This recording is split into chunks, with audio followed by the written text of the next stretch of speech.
my eye's twitching again. Do you see it? Yep. Eye twitch demon. If you don't have an eye, it can't twitch. Welcome to our pirate YouTube channel. Yarr. Hey guys, welcome back to Crows Before Bros. I'm Randy. I'm Lauren. And this is our silly little corner of the internet where we talk about books. It's a talk show. A silly little talk show about books. It's time to talk about Emily Henry. I think I might be wearing the exact same outfit I wore when we filmed our book lovers video, our very first video. Hi. Hello. Welcome to our YouTube channel. Are you ready to have a YouTube channel? Are you ready to have a YouTube channel? We're gonna have a YouTube channel. We're gonna do it. Although it has been a while, so we miss you. Yes. And we're back. Yes. Life is busy, and we're just two girls. I'm just a girl. We're just a girl. It's so confusing sometimes to be a girl. We're just one girl. We are a single girl. I often joke that we share the custody of just one brain cell. So only one of us can have it at a time. Yeah. And right now it seems like neither of us. It's on have vacation. This month we read a funny story by Emily Henry, the queen of romance books. Truly. Oh, what a joy it is to read Emily Henry. Honestly. In spring. Funny Story is a romance by Emily Henry, and it is 387 pages long. It is a classic Emily Henry. It is a girl who falls in love with a boy in a bit of a wacky, kooky little situation. Our book starts with our main character, Daphne, getting dumped by her fiance for her fiance's platonic best friend. He's like hanging out at his bachelor party. He hooks up with his platonic best friend. She's like a sister to me. Yeah, that kind of thing. He like rolls up into their house at like 3 a.m. He's like, oh, you're here. Don't be. I'm running away with Petra, who has the same name as me because my name's Peter. Almost same last name too, Collins and Comer. Like they have like a really similar. Yeah. It's just like almost a little icky. It's a little icky. Main character Daphne is kind of having a moment. She's freaking out, and this boy Miles shows up at their door, and he's like, "Is Petra here? My girlfriend, who is gone now?"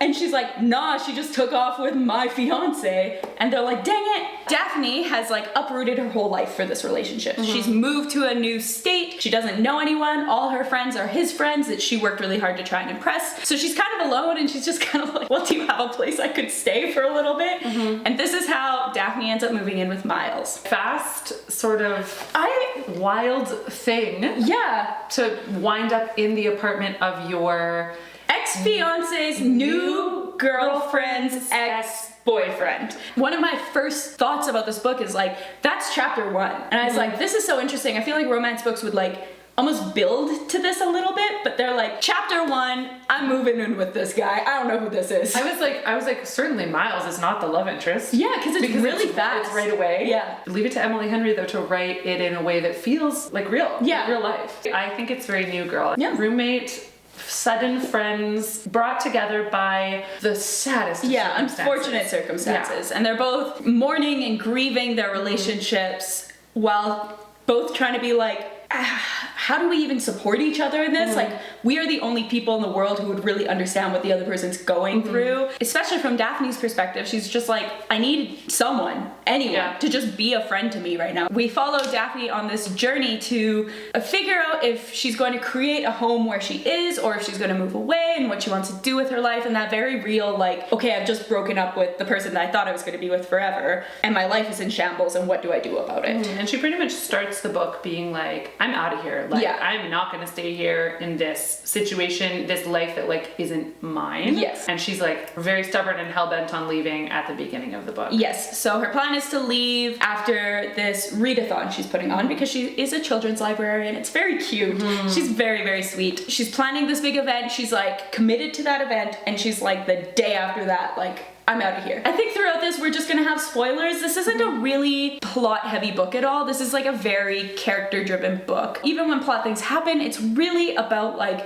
pushing Daphne or Miles' character arc further. The point of this novel is Daphne seeking a home and a sense of stability and people around her that in theory won't disappoint her. I mean, it's interesting to see how all the characters develop, but I would say like particularly our main character Daphne, you watch her like coming to grips with like what it looks like waiting for people and depending on people and being disappointed and yeah, as Emily Henry always does, like great characters. Yes. Real characters. I mean, you are the main character. Yes, oh my gosh, okay. If we talk characters, I could sue Emily Henry free for stealing my identity. Like, I'm 100% Daphne. She is pretty cynical. She has like walls up around her, not to be mean or distant, but because she just expects, because of her like kind of crappy childhood, that people are going to take advantage or leave her in some way. And so she's like, well, what's the point? Use her for whatever they need and then not be there. Yeah, particularly because of her relationship with her like very transient father, who would randomly show up and be like, oh, I love you so much, here's gifts. And then he'd be like, I'm gonna stay for 3 weeks. And then like the next day he's gone because something more interesting came up. And then this like really has informed how she sees people in her life. Like why she even latched with Peter in the beginning, like the now ex-fiance, because he was the pinnacle of stability. He was like, I'm connected with my family, I'm connected in the community, I'm gonna buy us a house. I'm gonna buy us a house, I do everything on a schedule, I'm predictable, I'm safe, and I'm stable. And I'll never let you down until I sleep with my platonic best friend. Daphne is like snarky and cynical, but still cares a lot, and doesn't necessarily like blame the people in her life when they let her down. She blames herself in being like, I should have seen that coming. So there's Daphne, and then we have Miles, which is, I mean, I keep thinking that she can't write a better male main character. He's the best one. He's the best one. He's the best one. I love him. My only qualm with this book is when he shaves his beard off. Yeah. Stop it. Keep your facial hair. Are you watching this? Do you have a beard? Keep your beard. What really drew me to Miles as a character is I'm maybe just a little done with the romance bad boy. I think there's a certain level of it that you're like, yeah, but it's like most romance books I read, I'm like, this guy is a walking red flag. It may be hot to like read about distance as like, this is a fake thing, but it's like, if I met this guy, I'd like punch him in the throat. Like, he's just the worst. And Miles is never that. No. He's like genuinely kind and generous and wants to get to know people and very approachable, very positive. Yeah. Like, he's like well liked around the community. He's like an and he's affectionate hardworking, guy. He's affectionate, yeah. He's like a certain degree of like a golden retriever boy, but like, I don't know, he's more like a border collie, because he's all brown hair. It's true. Scruffy, he's got the big warm eyes and tattooed. Yeah. There's like this interesting dynamic, I think, where Daphne kind of walks in uncertain about Miles because her ex-fiance Peter has like kind of badmouthed him behind the scenes, being like, well, he doesn't have a real job and he just does a bunch of odd jobs and he's sketchy and he doesn't have his life together and you should know what he's like with his family. Even she's maybe judging him for it at the beginning, where she's like, oh, well, you know, he's just like a pot smoking like loser or whatever. Yeah. Those types of points about his character are actually things that make her question in herself, like, hey, is my identity actually like my own? There's a point where they go to the second best beach or whatever. Yeah. He like offers her, am I allowed to talk about drugs on here too? I feel like it's specifically like part of the context of the book. Yeah, so he like offers her a puff of an illicit drug. Her instinct is to be like, oh, well, no. And then she's like, wait, where did this come from? Where did this belief about this come from? And like, what is actually my own? And then she's like doing the same type of thing with just like enjoying food again. Yeah. And like, because her ex was like this just wheatgrass drinking, like athletic, like really disciplined, boring man. Health boy. Health boy. Health boys. That sounds like the worst superhero I've ever heard of in my life. Health boy! She's just like kind of reclaiming what her identity is. Yeah. And I feel like Miles has a really good way of like letting her do that without pushing her in any direction. Yeah, he's just the best. Yeah. I set the bar very, very high. Honestly, he's great. Yeah. Other than that, we have some side characters. We have Ashley, who is a co-worker of Daphne's at the library, and she's very cynical but trying to like live life. She's also gone through recently a divorce and is like still also trying to put her life together, and they She's kind also of a little bit older. She's a little bit older. She's in her early 40s. Yeah, but they kind of bond with, like, because Daphne specifically is like, well, I need to make friends, so I'm going to just be friends, which is hilariously how we became friends, because I was like, I need friends. Lauren hosts. Who do I like? Who do I see around that Well, I was like, who? Specifically because I knew you liked video games and kind of nerdy things, and so I was like, Did you have recon on me? You post about stuff. I would see you post about... What's her social insurance number? Yeah, that was me. I've actually stolen your identity. Ah, frick. You were hosting bachelor watch parties. I was like, I'm gonna come to your bachelor party. This is not like a bachelor party, but like a, you know, just watching you the have Bachelor. my final rose, Yeah. Bachelor. And now we're here. And now we have custody of our one child brain cell. She was an interesting character in that she made me kind of think, is that me? And I'd say particularly like later on in the book where they have their, Daphne and Ashley have their conflict, and then they make up close to the end of the book. And Ashley is like, I've realized in like trying to figure out myself that I set up tests for people. Yeah. I was like, oh, fuck. That idea of like, well, I'm just gonna see, you know, if I don't make plans, will he make plans? I'm guilty of this. And also like, I think her being like, well, I just assume since you didn't do whatever that you hate me. We're deviating from the plot here, but I'm on this interesting path of figuring out in myself, like if I am actually even an optimist. You are not. Really? I can tell you that, optimistic. It is so interesting to me how much of like literature helps us like identify things within ourselves. Like reading this book, I feel like this has actually helped me process where some of my tendencies come from. Thanks, Emily Henry, for the free therapy. I call your therapist, be like, I actually can cancel my appointment this month. Emily Henry wrote a new book. I'm good. Happy Place had like 1 million characters to go through, and this one doesn't feel like that. There is Julia, who's Miles' sister, who just kind of like rolls in suddenly. Quite a bit younger than Miles. Quite a bit younger. Miles has this like very protective vibe over his younger sister, and she won't tell him why she's just showed up, and this kind of opens up Miles' arc more than anything. Like Julia feels like she's living her life kind of, but that impacts Miles in like a really big way. Yeah, and it really does like open the window to like what his family situation looks like and how he's been like kind of screwed up by that. Yeah, this idea that it's his job to like make sure everyone around him is okay, regardless of whether or not he is. And regardless or not if they've even asked to be looked out for. Other than that, we see like Daphne's dad and Starfire. Can I tell you that part of the book just sent me all the way into orbit.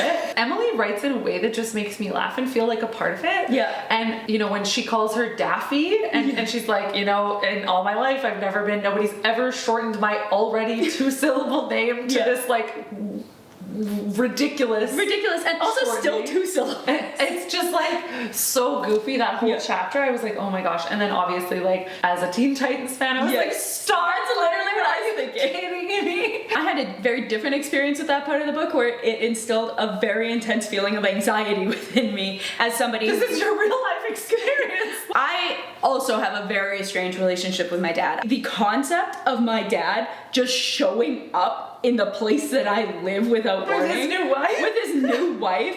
And them like pretending to be like so lovey and so like some kind of way. I was literally like... You probably read that whole chapter without breathing. I was so uncomfortable. And so I like related to Daphne's like deep discomfort. And still like that level of like, maybe he's changed. Maybe he's a little different now. And I think like that's exactly how I would have responded in this. And then of course he's pretty similar to how he's always been, and that sends Daphne on kind of a mental spiral of like, well, what's the point of believing anyone can change if this person who is supposed to be so instrumental to my life cannot? You actually might have a more well-rounded thought on this as somebody who like doesn't have a good relationship with your dad, but I really liked that the book ended in such a way that she was like, I will get back to you when it is good for me. Yeah. And we don't see a resolve to that conflict in the book. Whereas like, I feel like a lot of kind of rom-com-y style books would, you know, when you're finding the happily ever after, part of that obviously has to be her solving the conflict with her dad. Yeah. And I like that it felt more realistic to me that it didn't. I agree. I was like a little worried going into the epilogue, which is set like a little more than a year later, that at their housewarming that dad would be there. Is that realistic to life? Yeah, life is a lot more nuanced than that. And I think like I really appreciated like her dad calls and they're like, you know, he's just kind of being himself. He's like, oh, sorry, this thing came up and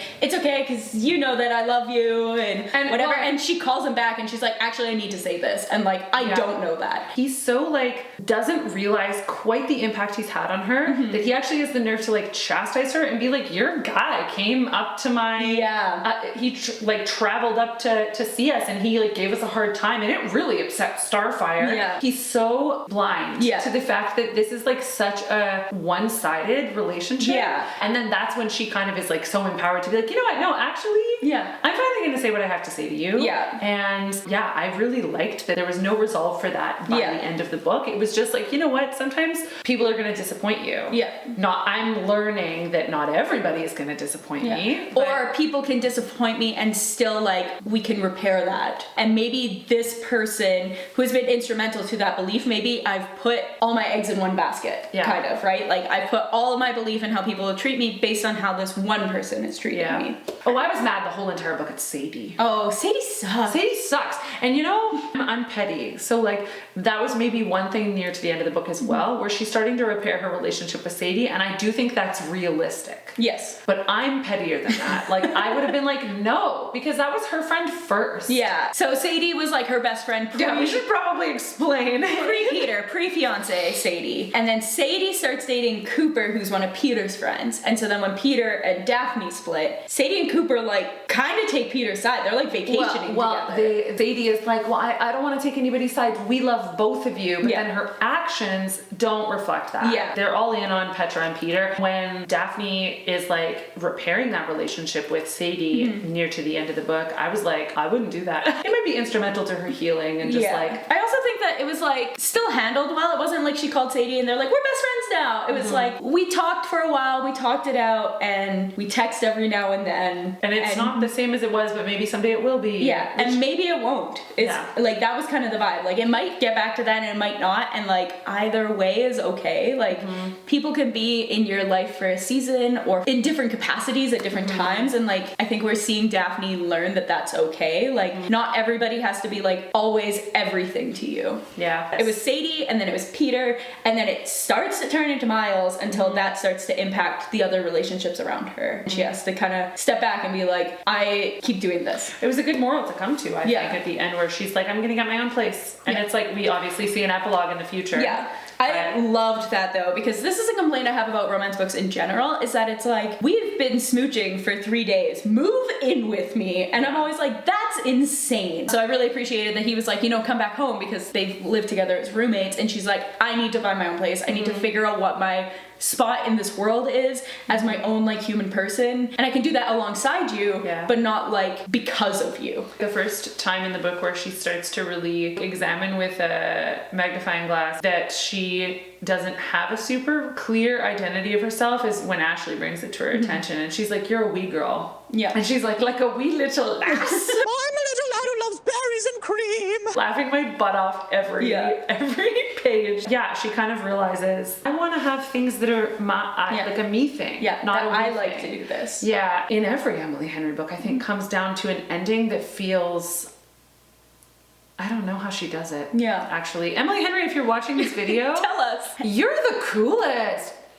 We love you, man. I think like she comes so to these rude. Every book, so good. To these endings that are not clean and wrapped up and are nuanced, but that you can still see the progression that's and they're happened. happily ever afters for the most part, but they're like realistic. Yeah.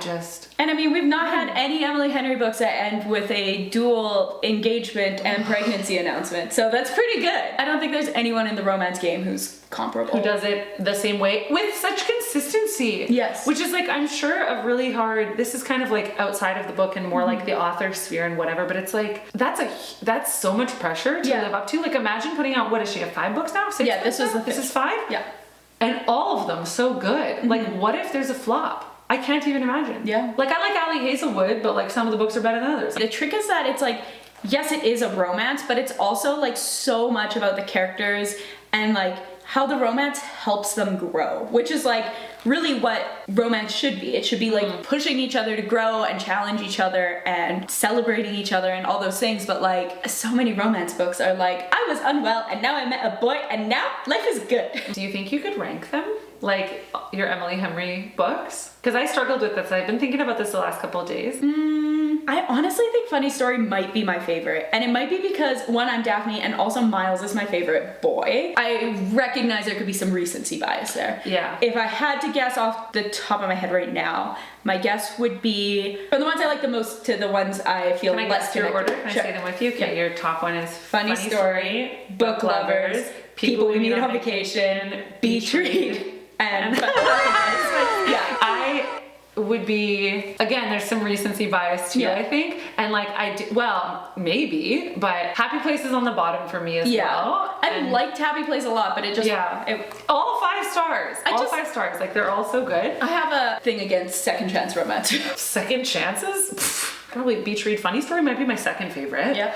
Maybe Book Lovers. Yeah. Oh, I love People We Meet on Vacation too, It was though. so good. It was so good. Yeah. I think maybe because I'm a person who's really drawn to just like character driven stuff, I actually don't even care what happens plot-wise. Yeah. I'm like, if you develop a character really, really well, every situation that they find themselves in, I am interested in. Yeah, as long as they like stay true to their character within that situation, makes sense to me. Which brings me to all of the smut scenes.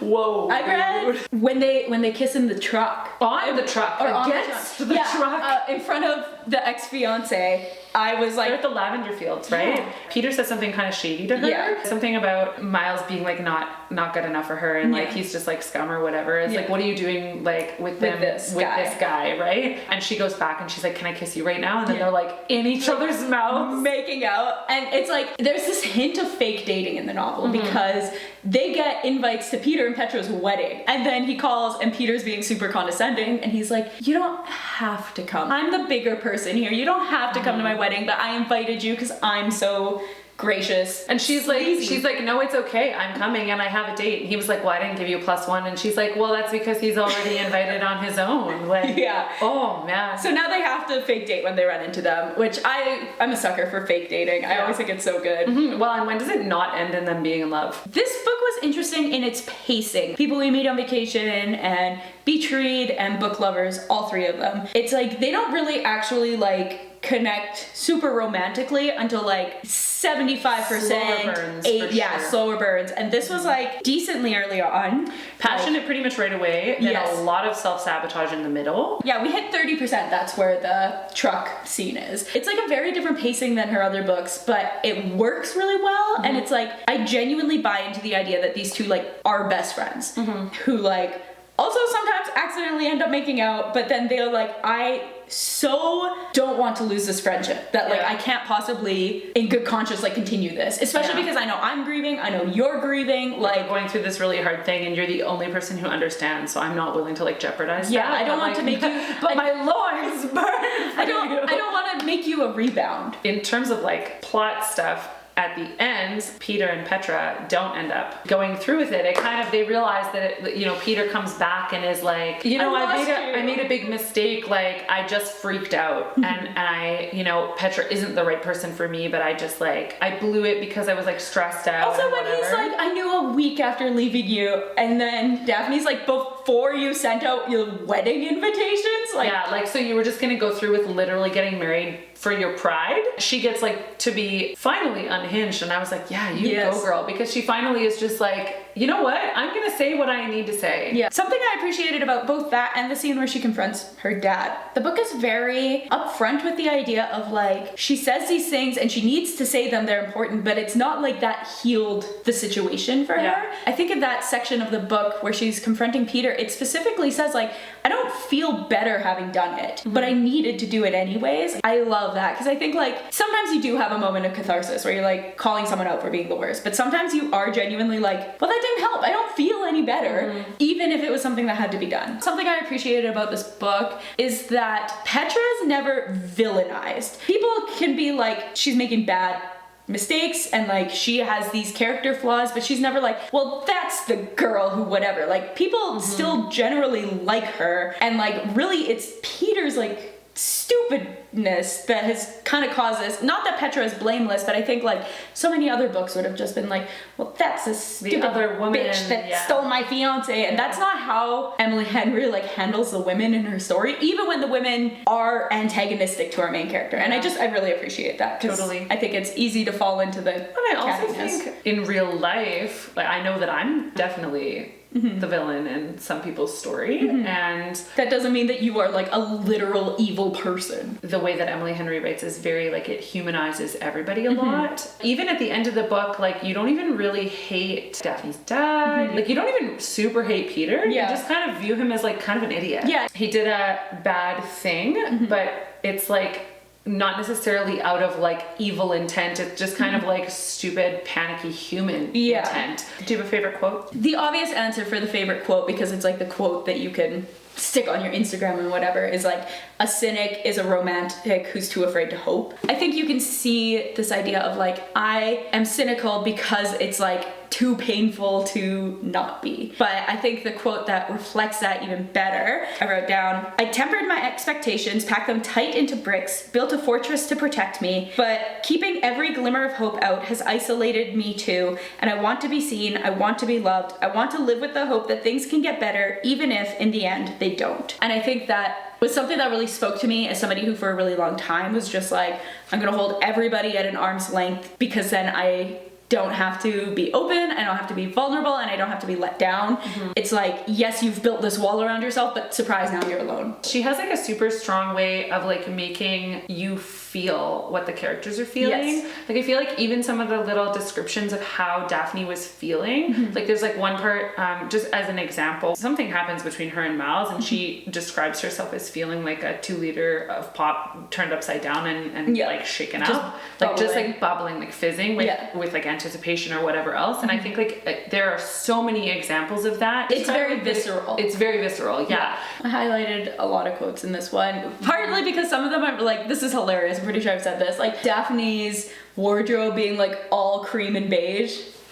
The complainer the so like funny. can't relate, I'm a natural born complainer. I was like, I'm pretty sure I've said this exact we were line. texting about that. I was like, this is literally you. Or when you sent me that one quote that was like, anything you need a helmet to do is like not worth doing. Like, What else do we have to say about this book? I think just ratings and songs. Okay, what would you rate it? 5 stars. Of course. Yeah. Did you think anything else when you opened this video? I just love her. To be fair, I'm always shocked to hear there's like loads of people who don't like her It's work. true. And I think she just maybe writes for a specific type of girl, and that specific type of girl is us. Is us. Because it's so character driven and each individual character development, some people maybe find it boring or slower. They're maybe not the right books for everybody, but ain't reading cool in that that's okay. Yeah. You'll know that we're in a different timeline, like with all the Mandela effects and whatever, if we ever make a video where we do an Emily Henry book and we don't like it. Unless she goes really Rogue. Yeah. Chops off all her hair, and I don't know, that would probably be fine, actually. She can get a haircut. It's allowed. What song did you pick? Oh, okay, so I saw Tori Kelly live, which was the time of my life. It was so good.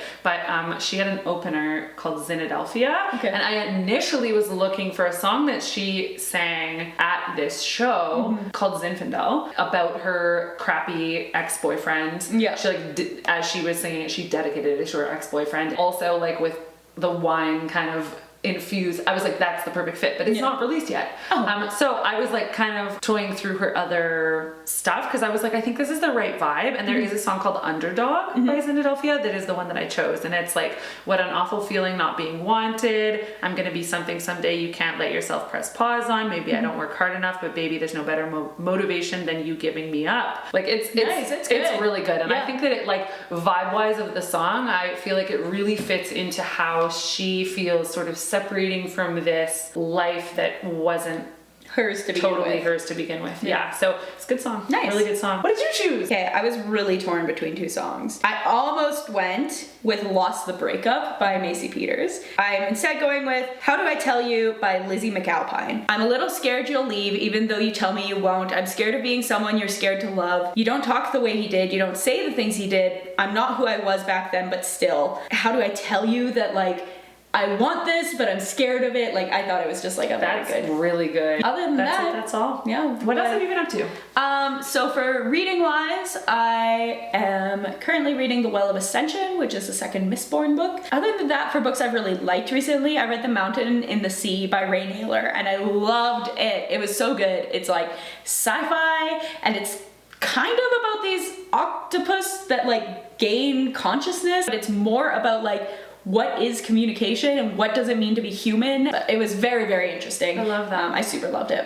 Reading has kind of been on the back burner for me this last little while, but I'm still reading Project Hail Mary because it's taking me ages as well. I just don't think my brain's equipped. I want to be a sci-fi girly, and I just don't think that I'm mentally there. I think sci-fi, romance is like a spring-summer genre. Sci-fi is a winter genre. Yeah, I feel like I'm taking a really long time with some of those books, and then like sometimes I'll pepper in a little, like I read Check and Mate by Ali Hazelwood, and I like ate it up in like 4 seconds. I'm gonna just try to like lean into that and be like, you know what? It's romance season, baby. Read what you want to read. married. Yeah, that's the hope. For other stuff, I've been playing Don't Starve Together again. I've been playing Rocket League again. Helldivers. I've been playing a lot of Helldivers too. Well, thank you guys for watching. We so appreciate and love you guys. Comment, like, subscribe. We love to have you here. Do those things. Also, there's way more of you since our last video. Hello. Hi. Welcome. We love you guys so much. Do not shave your beards. Don't. We like them. Keep them, please. Grow, and if you don't have one, Grow one. And if you can't grow one, grow up. Bye. Mwah. There's a squirrel up in your tree right now. Yes. And then yes, there was just a little bunny, but he was pretty thin. Not chungus. I live in an enchanted forest, abundant in little duckies. The swamp? The swamp? You can't talk about the